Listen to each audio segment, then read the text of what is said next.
Welcome back to r/Neighbors from Hell, where people share stories about their crazy neighbors. And if you're new to my channel, please don't forget to subscribe to join our amazing community. And without any further ado, let's dive right into the stories. And the first one is titled Bad Neighbor Almost Kills $20,000 Pet Bird. For a little background, I have a hyacinth macaw, biggest parrot in the world, also known as blue macaw. My neighbor hates that I have the bird and constantly tells it is not fair that I have the bird. She believes it should be released back into the wild despite the fact that it was born in captivity and would not know how to survive in the wild. She can be annoying about it, but she has never given me any reason to worry about her. So one day my boyfriend wanted to do a barbecue and we invited a lot of neighbors. Since she lives right next to us, we decided it would be only fair to invite her too. So the main people are me, my boyfriend and my entitled neighbor En. So when people started arriving, I moved Aragon the bird to the other room and shut the door. When En showed up, she immediately asked to see the bird and said she brought it proper bird food.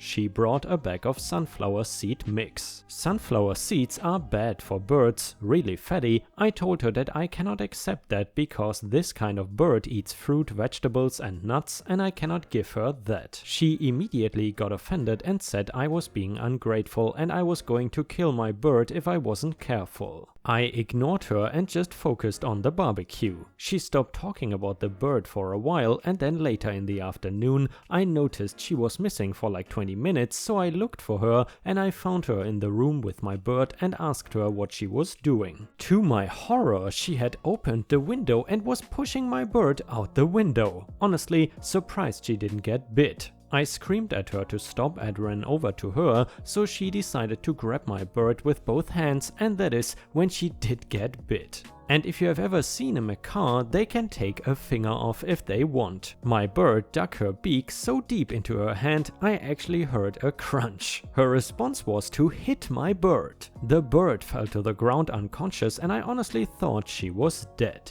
I was too angry and thus when she was punkered over holding her hand, I punched her in the face. Then my boyfriend entered and asked what happened. I told him to get her and everyone else out. I grabbed my bird who had woken up and was literally screaming, put her in a carrier, got the worst bite from that bird I have ever gotten and took her to the vet. She ended up having a concussion and a broken wing because of how hard she hit the ground. She will never fly again. She said she is going to sue me for the damage done to her hand, but I am countersuing her for the expensive vet bill along with compensation for now having a handicapped pet I have to take care of. I also had to get 10 stitches in my hand, but my bird broke her hand. Also, my boyfriend is a lawyer, so he is obviously helping me for free. My bird is 20 years old and she has been in my family since I was 10, so this was extremely stressful to deal with. Sorry if the story is not very detailed, I have never written one of these before.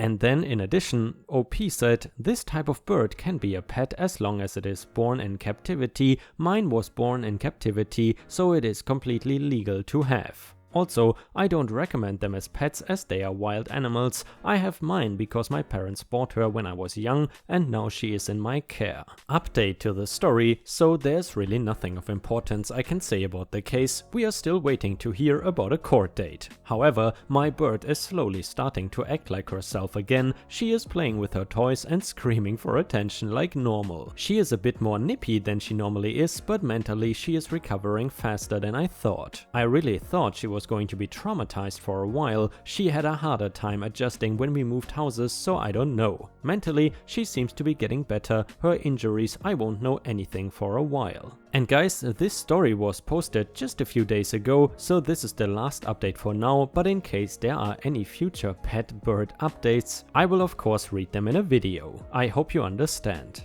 And I gotta say guys, one thing I noticed in these stories about pets getting injured, mostly by entitled people, is that probably most of these entitled people actually never took care of any pets themselves. Because honestly, if you ever had a pet yourself, why would you do something like this? And in addition, I would love to know, did you ever have any pet birds? I can remember way in the past, maybe around 15 years ago, back when we had a big house and were not living in a small apartment, my brother actually had a pet bird, but I'm not sure what kind of breed it was. And the next one is titled, Apparently my new neighbor is an EB. Lucky, lucky me. FH, my fiancé, and I rent the first floor of a townhouse in a quiet neighborhood in a cold northern state. As part of our lease, we get the joy of handling snow removal. Our landlord provided a snowblower and shovel for the job. Our neighbors next door were an elderly sister and brother, each living in one half of a duplex. Since FH and I are nice, we often would clear their sidewalk or sometimes help them clear their driveway, as they didn't own a snowblower. Often in return, they would mow our front lawn for us. We have not seen the brother in a while, but thought nothing of it. This morning, FH took pity on me since I am sick and have a cold, and handled the snowblower and all the shoveling himself for the 8 inches of snow we got last night. He takes care to be cautious and not block vents, cover other people's sidewalks, etc. A few hours after clearing out the snow, FH is snuggling with our toddler, getting him ready for nap time.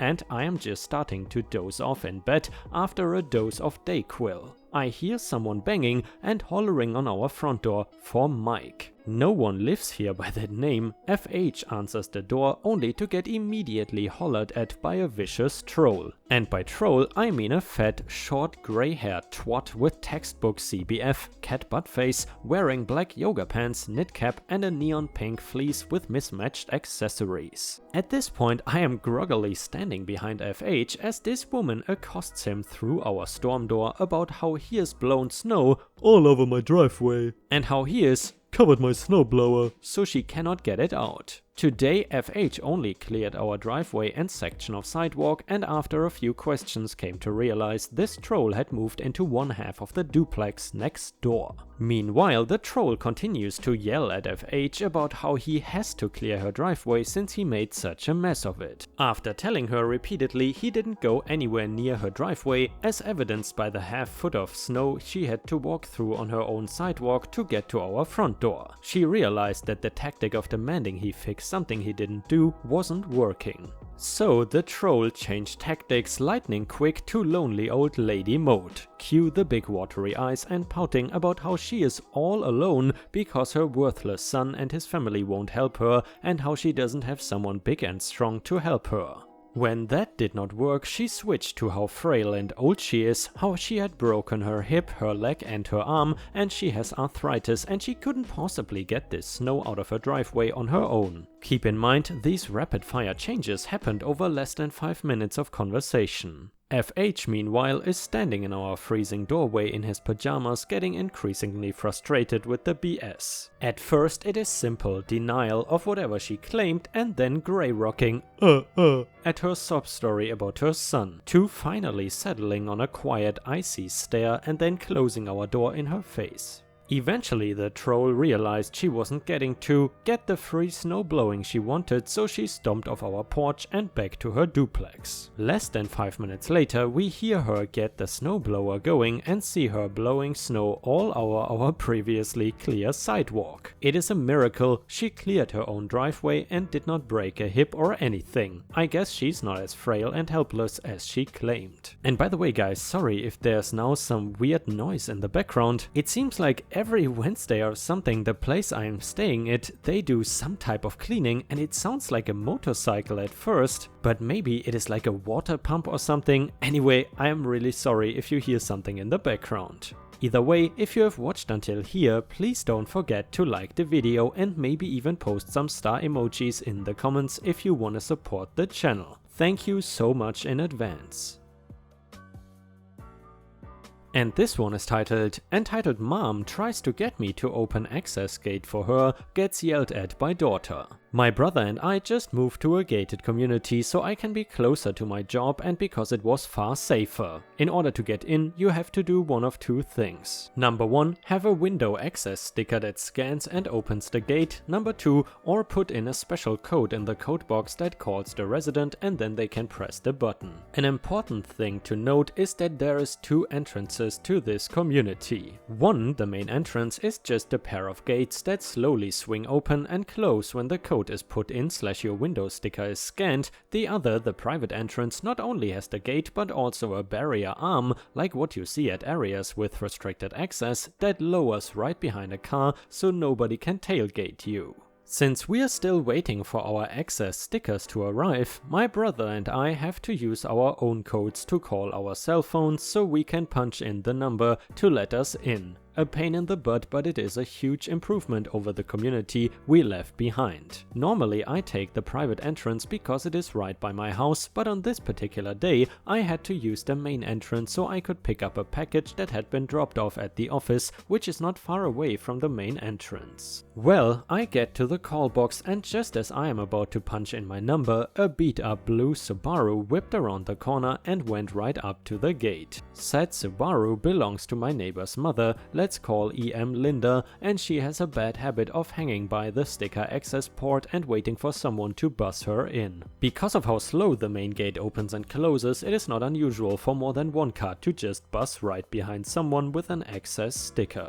I'll admit I've done it a few times myself, but it is an unwritten rule that you don't block the access port and just wait for someone to use the call box. Anyway, Linda has never liked my brother and me for whatever reason, and I know she is waiting for me to call and let her in, so I decided to have some fun at her expense. I noticed I was a little too far away to safely reach the call box, so I backed up, nobody was behind me, and pulled closer to the box so I could reach it without having to open my car door. Then, instead of punching in my own code, I looked up my name alphabetically, taking my sweet time pressing the scrolling button. My last name begins with an A, so for extra funsies I pressed the Z button and took my time rolling up. Meanwhile, I am watching for other cars who might be turning in, so I could punch in the code and let them in. Yeah, it would mean letting Linda in, but I'm not going to ruin a whole bunch of other people's days because I wanted a little petty revenge. Thankfully, no cars came in, which is good because Linda begins honking her horn and gesturing angrily at me through her window. I was just about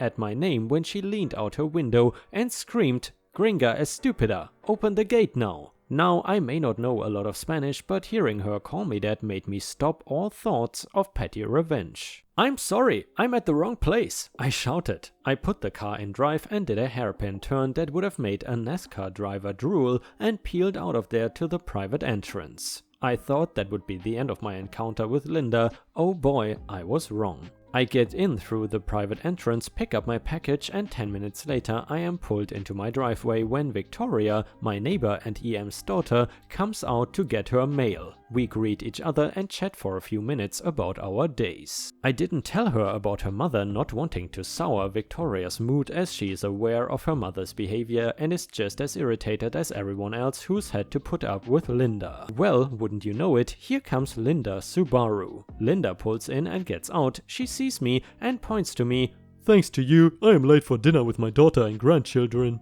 Victoria looks at me, confused. I shrugged my shoulders, not in the mood to fight, and said, "I was going to let you in until you called me a gringa estúpida." Victoria flipped out. She ran up to her mother, who is a lot smaller than her, and starts screaming at her in Spanish. I can tell that whatever Victoria said was bad because right away Linda was looking like a beaten down dog, embarrassed out of her wits. Eventually Victoria yelled at her mother, pointing at the exit, and I heard, "Sal de aquí, get out of here." Linda got in her car and drove off. Victoria apologized to me profusely. I told her it was not her fault and thanked her for standing up to me. Needless to say, Linda hasn't been over lately, and I don't think she will be until she learns her manners. Update: thank you for the awards and votes. I told Victoria what you guys said and she wanted to say thank you, and she is sorry if you have had to put up with her mother and others like her. Also, I know Linda was calling me a stupid American, but when I asked Victoria why she flipped out when she learned what her mother had said, she gave me some interesting insight. Linda emigrated from a part of Mexico many years ago, and in this particular area, to call someone the word she used on me is a really bad curse word. It is like the N-word.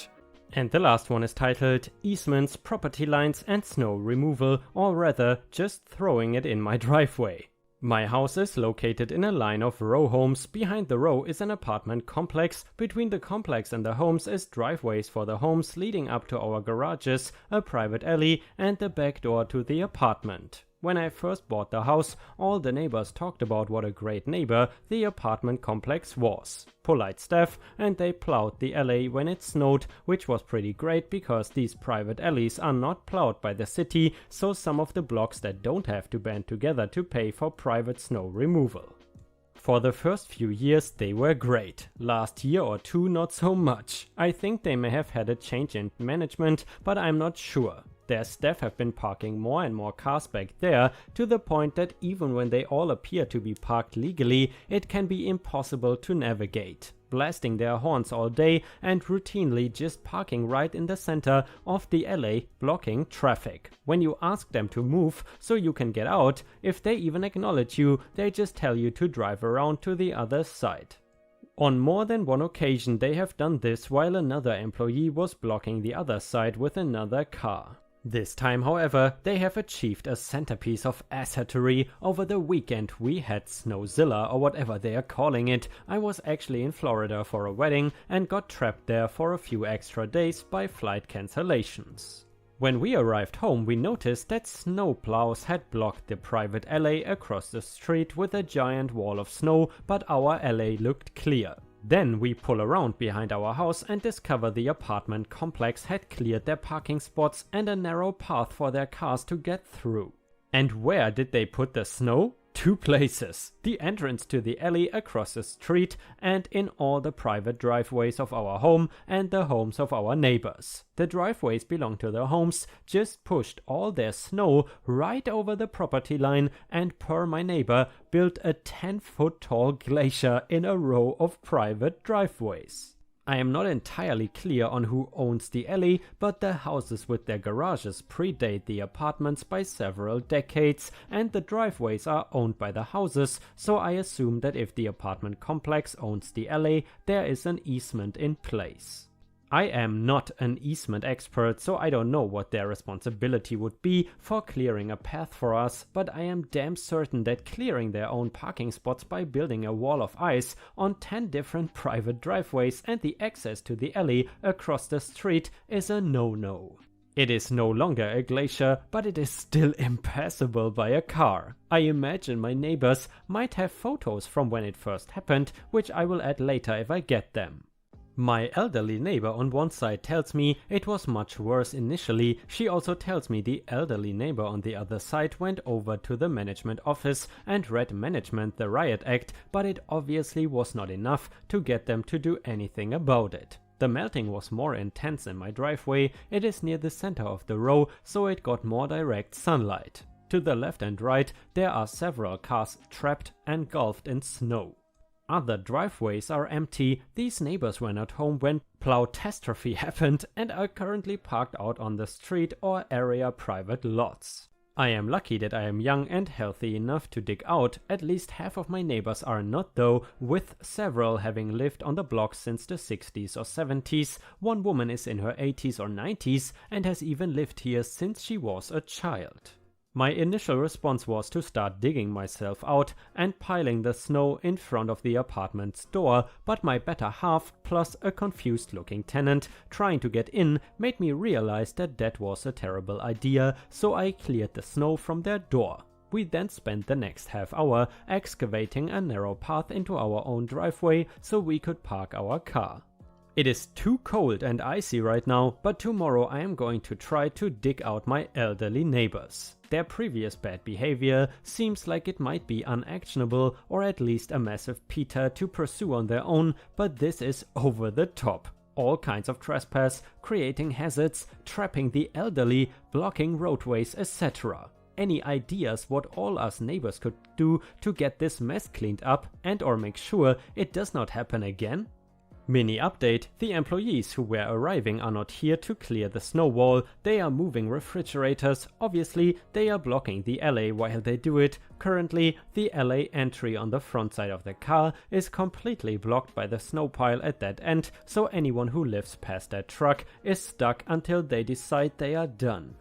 Update again, talk to the 75-year-old neighbor who went to management when it first happened and got some bonus details. Apparently this was done at 2 in the morning, so they woke up half the people on the street while doing it. It was not a private plow company, it was The guys. who work for the complex.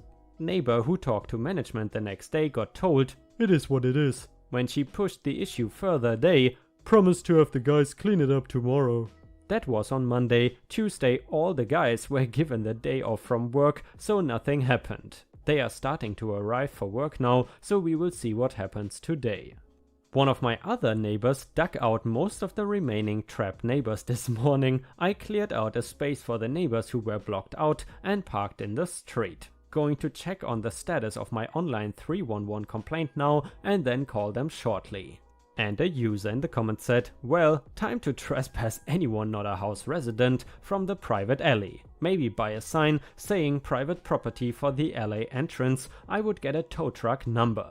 Have your neighbors make/share a list of plates and tell guests to put a sheet of paper in the window with the house number so people can confirm. Hire a snow removal service and send the apartment the invoice. Shoveling causes heart attacks and falls, not worth it, take them to small claims for a refund.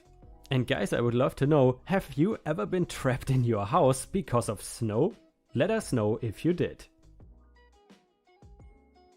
Update to the snow removal story. First off, Philadelphia 311 was no help. They did not know the ownership status of the alley, so they declared it a private issue. I suggested to them maybe licensing and inspections might see a code issue here since it involves marked fire lanes, but they wouldn't forward it. They closed the case. They did transfer me a community organization that helps resolve these kinds of things, but the organization never called me back. Per suggestions in the first post, I started trying to get the actual easement text. I hit up my blog email list and asked my neighbors, many of them who have been on the blog for decades, if anyone had property line surveys, actual deeds, the easement or any other info easily available. That apparently opened a vein. It has been a busy week on the blog email list. I knew some neighbors were annoyed by the apartment's no nonsense and in general, but wow. Since then, there's been all kinds of stuff on the list and delivered to me personally by various neighbors, along with all kinds of suggestions, some practical, contact our local city council person, some less practical, contact state/national reps, and some way over the top that I'm sure legal advice would recommend against that I won't go into. The apartment complex never followed through on their promise to clean it up, but at this point a week and a half of natural melting has rendered the issue moot. The concern now is seeing that it does not happen again. Two things on that front: I'm relatively new to the block, but several neighbors have been here and politically active for decades. Apparently, at the same time I was writing an email to our city council person, some neighbors were already on the phone with people they know in the office. I don't know exactly what is going to happen there, but the apartment is run by a reasonably sized management company. They want to make money, they don't want the attention of the city government. My hope would be maybe getting a note that basically reads, "What the F, don't do that," from the council person, gets the attention of management over there, and it just doesn't happen again. Second, if it does happen again, the question is how to escalate it. I assume that involves a lawyer, so I've been collecting info on the property/easement in case I have to contact one.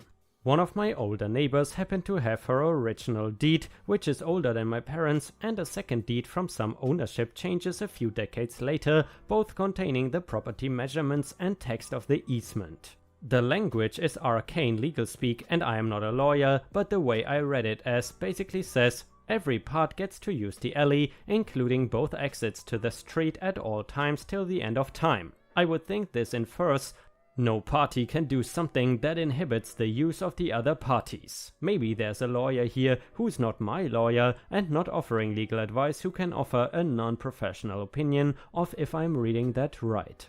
If it does happen again, any suggestions on how to document it and set things up so it is easy for a lawyer to do what they do? I can call the police if only to have a police report, but as far as fixing it, I'm betting they will declare it a civil matter. I can take a ton of pictures and hopefully will have the security camera in place by then. I can pull certified copies of my own deed, what else? And a user in the comments said, as with many other maintenance related issues involving tenancy, the best solution may be to hire someone to solve it for you, for example a snow removal company, and to sue the other party in small claims court depending on the amount due. The other party is denying you full access to your property, which is cause for damages in terms of inability to use your own vehicle, damages being the cost of renting a car or the snow removal service. While it may be tempting to return karma onto them by blocking their parking spots, don't do it. You open yourself to the same lawsuit or small claims threats. Be the bigger person and just make it clear for all and then sue. And guys, in this case I did some further research and it seemed that this actually did not happen again, so there was no need to go to small claims court from what I understood. Either way, unfortunately we have already reached the end of the video. So therefore, as usual, I would be really happy if you could click the bell button in case you are subscribed already to not miss any of my videos. Also, in case YouTube asks you during my video or after watching it whether you enjoyed the video or not, it would be incredibly helpful if you could answer that you really enjoyed the video and would watch again or something like that. Sometimes YouTube gives viewers these surveys and they are really important when it comes to the damn YouTube algorithm. Either way, thank you very much for watching, I hope you have a fantastic day and I see you again tomorrow.